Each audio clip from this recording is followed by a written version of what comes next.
Visakha railway స్టేషన్లో సంచలన ఘటన చోటు చేసుకుంది. క్రికెట్ బ్యాట్ హ్యాండిల్లో గంజాయిని సీక్రెట్గా స్మగ్లింగ్ చేద్దామని ప్లాన్ బెడిసికొట్టింది. జీఆర్పీ, ఆర్పీఎఫ్ కంబైన్డ్ ఆపరేషన్లో అక్రమ రవాణా విషయం బయటపడింది. గంజాయి అక్రమ రవాణాకు పుష్ప సినిమాను మించిన టెక్నిక్ను ఉపయోగించారని పోలీసులు తెలిపారు. 18 కేజీల గంజాయితో పట్టుబడిన 2 మహిళలను పోలీసులు అదుపులోకి తీసుకున్నారు. గంజాయి స్మగ్లర్లు ఆరోపిస్తున్నటువంటి కొత్త పోకడ ఇది. ఏంటి అనేసి అంటే పిల్లలు ఆడుకునేటువంటి ప్లాస్టిక్ బ్యాట్ని పైన ఈ గ్రిప్ చేతితో పట్టుకోవడానికి ఉన్నటువంటి గ్రిప్ దగ్గర కట్ చేసి దానికి ఈ విధంగా కట్ చేసి దీంట్లో గంజాయి ఫిల్ చేసి ఈ విధంగా గంజాయి ఫిల్ చేసి దాన్ని మళ్ళీ యాజ్గా దాన్ని టేప్తో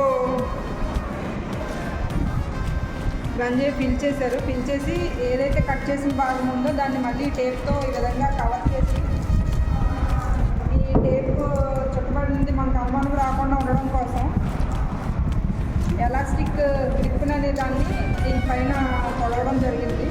అదేవిధంగా ఈరోజు ఇలాంటి బ్యాట్లో 18 బ్యాట్లు విశాఖపట్నం రైల్వే స్టేషన్ నందు జీఆర్పీ మరియు ఆర్పీఎఫ్ వారు కలిసి సీజ్ చేయడం జరిగింది గంజాయి కేసులో.